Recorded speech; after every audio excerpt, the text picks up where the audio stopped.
yes, there's protection, there's provision there, but it's just like you can't want your kid. I want my one to be his one.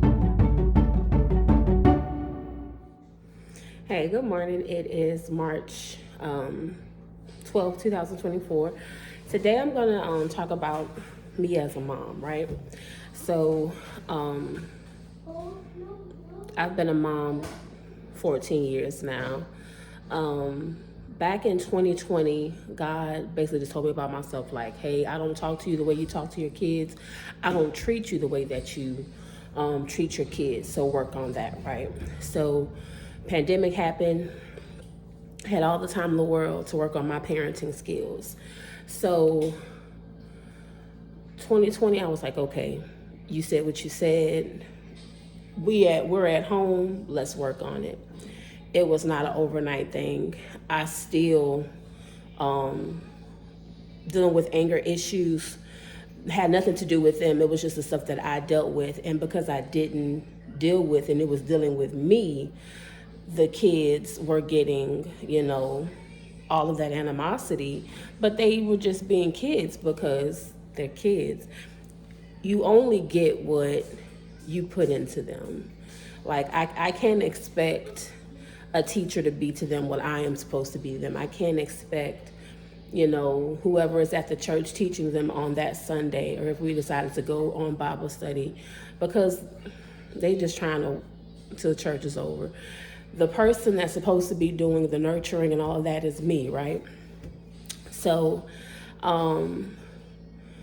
this is not a I'm the best mom ever type video. This is I'm a work in progress, and I'm grateful for how far I've come, but I've still got a long way to go, right?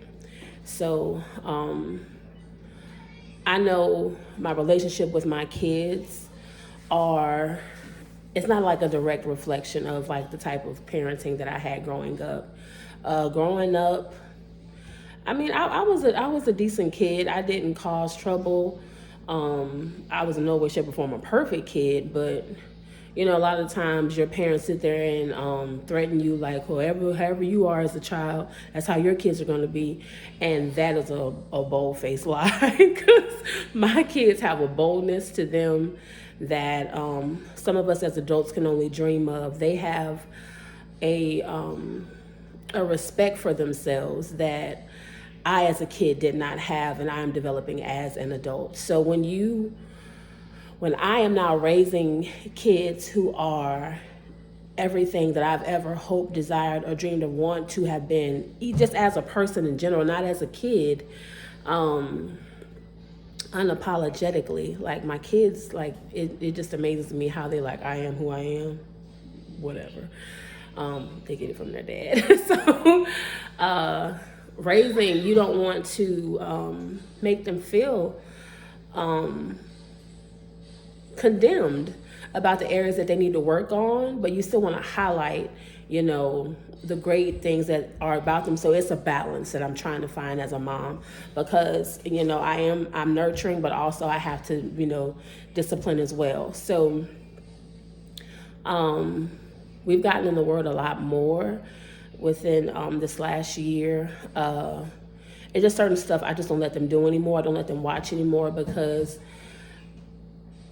if it is contrary to the Word of God, I don't need you having to unlearn this. If you have already learned it, well, let's unlearn it, but let's not add to what we already need to learn. Whatever trials that you will have to go through, let me give you or equip you with what you need so that you can do what you need to do, right? So, anywho, my parenting skills have developed, but a lot of the times you want to be the parent that you never got, right? So I remember before me and my husband got married, I already had my son, and I had a dream about this beautiful little girl, and I just woke up crying because I was like, I am not ready to be a mother to a little girl. I'm not this, I'm not that, I'm not this, I'm not that. Well, she came anyway. I can't tell you how many years later she came. And She came with her own. Oh no, turn that down. Turn it down. She came equipped with her own personality. She came equipped with her own mindset. And it was just like, I was grateful to God for that. It was just some things I just did not have to shape or mold in her. She came here like, I am who I am. I like this, I like that. And a lot of the stuff that she likes, I don't like.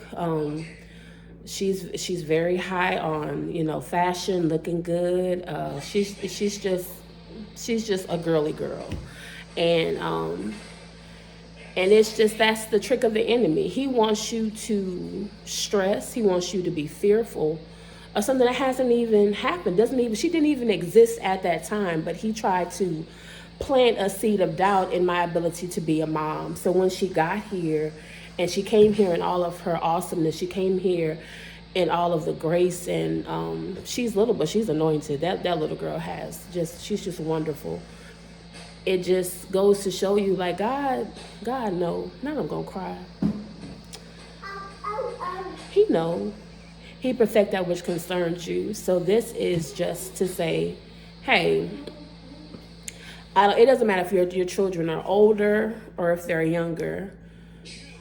God knows what children to send to you, but with that, he trusts us to listen to him, to make the necessary changes so that the child that he bestows to us, that we can help them to grow and develop, not shun away from who he is. That was my thing. I didn't want my kids to hate God because of me, because of my faults, because of my shortcomings. I wanted them to see the shortcomings, the faults, and be like, oh, okay, I can be this, I can be that, and God will still love me, So I thank him for his faithfulness. I thank him for perfecting that which concerns me by giving me the kids that I know I understand them. They understand me. We love each other. We are respectful of one another. We honor one another. Still a lot of growing to do. Man, still a lot of growing to do. But I am leaps and bounds from where I was prior to 2020.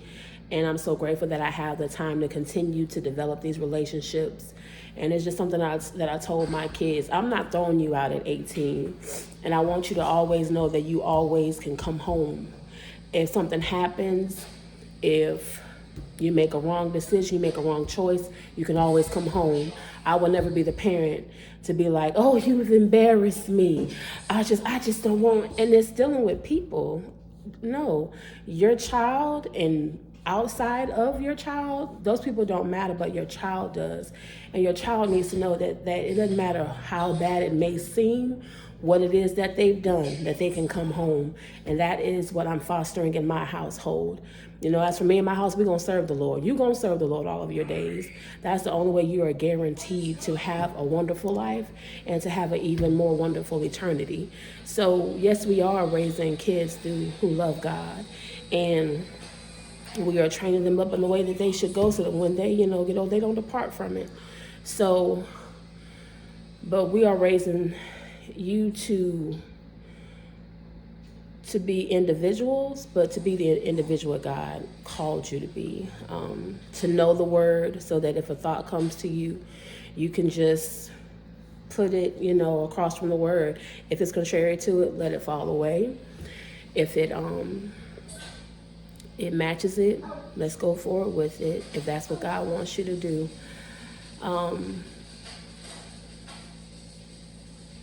Man, I just thank him for his faithfulness, because we don't know what we be doing as parents. But I'm so grateful that he caught me at the most opportune time for my kids, because they were going to be around me 24/7 to make me aware of, hey, you need to chill out. It don't take all that. They're kids. They're not an adult. Adults don't do everything right. So why are you so hard on a child? Like, how you have more grace for an adult than a child? It makes absolutely no sense to me. So Now that I look back on some of the stuff, I cringe, but I'm grateful for the deliverance. I'm grateful for when they get older, they're not gonna play. So what he told me was, don't play in my face.